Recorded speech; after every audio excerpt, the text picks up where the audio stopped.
हरिनामाचा गजर करत पंढरपुरातून वारकरी अयोध्येत पोहोचले। रामलल्लाच्या प्राणप्रतिष्ठा सोहळ्यासाठी वारकरी देखील उत्सुक आहेत।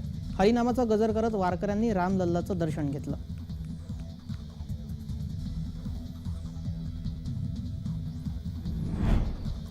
पालघरमध्ये वाढवण बंद संदर्भामध्ये असलेल्या महाराष्ट्र प्रदूषण नियंत्रण मंडळाच्या सुनावणीच्या पार्श्वभूमीवर पालघर बोईसरमध्ये तगडा पोलीस बंदोबस्त तैनात करण्यात आला आहे। पालघर जिल्ह्याच्या पूर्व भागाला छावणीचं स्वरूप प्राप्त झालं आहे।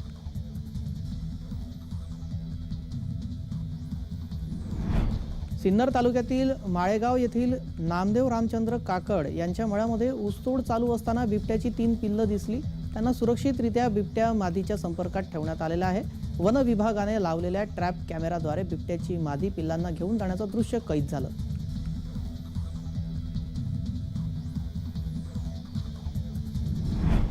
धुळे कृषी महाविद्यालयामध्ये पिकांवर ड्रोनद्वारे फवारणीचा प्रात्यक्षिक कार्यक्रम आयोजित करण्यात आलेला होता। धुळे शासकीय कृषी महाविद्यालय आणि कृषी विज्ञान केंद्र धुळे यांच्या संयुक्त विद्यमानाने या कार्यक्रमाचं आयोजन करण्यात आलेलं होतं।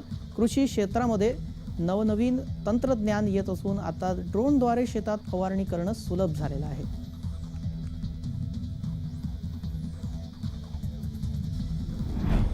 अयोध्येमध्ये प्रभू श्रीरामाची मूर्ती स्थापनेचा सोहळा पार पडत असून देशभर त्याचा उत्साह पाहायला मिळतोय।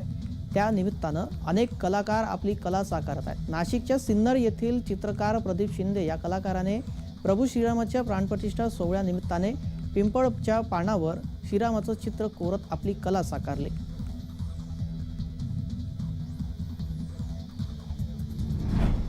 एपीएमसी बाजारामध्ये वालवड भाजीची किंमत घटली आहे। एपीएमसी बाजारामध्ये वाटाण्याची आवक वाढल्याने वालवडचा बाजारभाव घसरला आहे। 30 ते 40 रुपये प्रति किलो असणारा वालवड आता 16 ते 22 रुपये प्रति किलो किमतीला विकला जात आहे। महाराष्ट्रातील नाशिकमधून वालवडची मोठी आवक होत असून पुढील काही दिवस वालवडचे दर घसरलेले राहणार असल्याची प्रतिक्रिया व्यापाऱ्यांनी व्यक्त केली।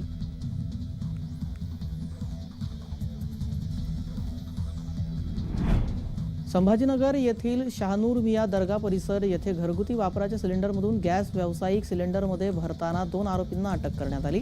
त्यांच्याकडून 66 सिलेंडर, गॅस भरण्याची सामग्री आणि मोजमाप करण्याचं यंत्र जप्त करण्यात आलं।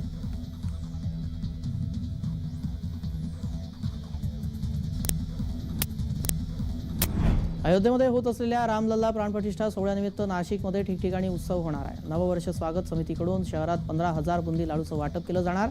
लाडू बनवण्याचं काम युद्ध पातळीवर सुरू असून शहरातील विविध भागांमध्ये या लाडूचं वाटप केलं जाणार आहे।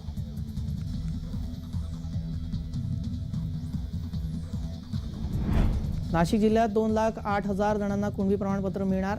तालुका निहाय शिबिरे घेऊन प्रमाणपत्राचे वाटप केले जाणार। कुणबी मराठा कुणबी मराठा अशा नोंदी आढळलेल्या याद्या लावल्या जाणार आहेत। महसूल प्रशासनाकडून लवकरच तालुका निहाय शिबिराचं आयोजन केलं जाणार असल्याची माहिती महसूल विभागाकडून देण्यात आली आहे।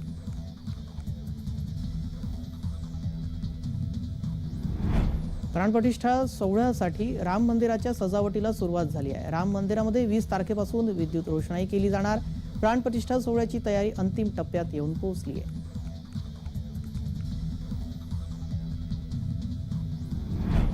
हिंगोलीमध्ये लिंगदरी या ठिकाणी जय गुंडाबाबा संस्थानाच्या वतीने 2 दिवसीय जंगी शंकरपटाचं आयोजन करण्यात आलं।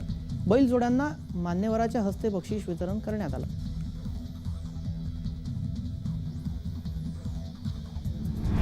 नाशिकमधील आदिवासी शाळेमध्ये 15 ते 20 विद्यार्थिनींचा विनयभंग झाल्याचं समोर आलं आहे। शिक्षकानेच विनयभंग केल्याचं उघड झाल्याने खळबळ उडाली। संशयित शिक्षकावर आदिवासी विभागाकडून निलंबनाची कारवाई करण्यात आली आहे, तर शिक्षकाला अटक करण्याची पालकांची मागणी आहे।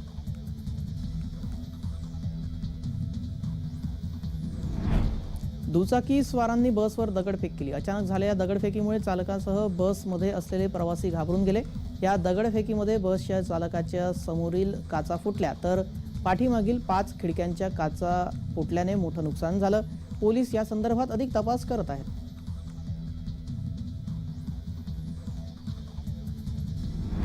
पुणे मुंबई द्रुतगती महामार्गावर खोपोली हद्दीमध्ये पुण्यावरून मुंबईला जाणाऱ्या टेम्पोने अज्ञात वाहनाला मागून धडक दिल्याने टेम्पोतील चालकासह 2 जणांचा जागीच मृत्यू झाला।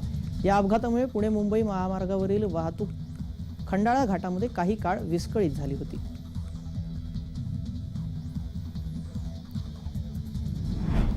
नंदुरबार तालुक्यातील कोठली आश्रम शाळेतील विद्यार्थिनींच्या आत्महत्या प्रकरणाची सखोल चौकशीची मागणी करण्यात आलेली आहे। आश्रम शाळेमध्ये शिकणाऱ्या विद्यार्थिनींच्या सुरक्षेची जबाबदारी आदिवासी विकास विभागाची असून विद्यार्थिनींच्या सुरक्षिततेसंदर्भामध्ये आदिवासी विकास विभागाचं दुर्लक्ष होत असल्याचा आरोप युवती सेनेच्या जिल्हाप्रमुख मालती वळवी यांनी केला।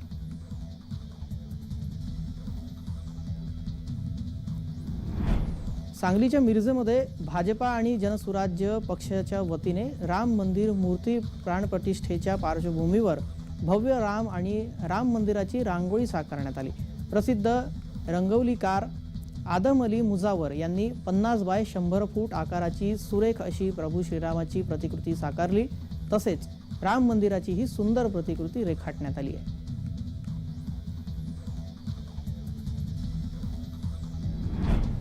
विधानसभा अध्यक्ष राहुल नार्वेकर यांच्या पुढाकाराने विशेष शोचं आयोजन विधिमंडळात करण्यात आलेलं आहे। विधानसभा आणि विधान परिषद आमदारांसाठी मैं अटल हूचा विशेष प्रयोग ठेवण्यात आला आहे।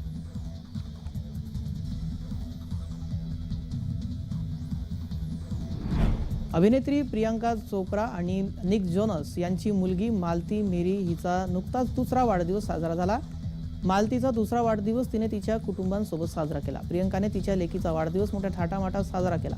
मालतीच्या वाढदिवसाच्या पार्टीची थीम एल्मू होती। प्रियंकानं मालतीच्या बर्थडे सेलिब्रेशनचे फोटो सोशल मीडियावर शेअर केले आहेत।